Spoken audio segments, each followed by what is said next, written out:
Hi everyone, here with our weekly phonics sounds. Chapter 5, we are going to wrap up. So we will review all of the sounds that we reviewed in the previous chapters.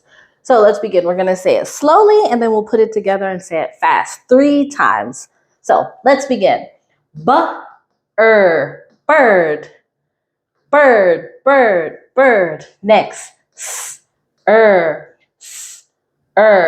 desert, desert,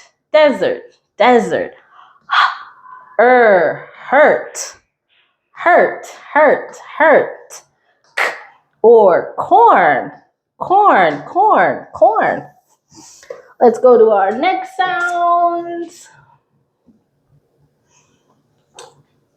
Our car. D or dorm. Are hard. Center. Girl.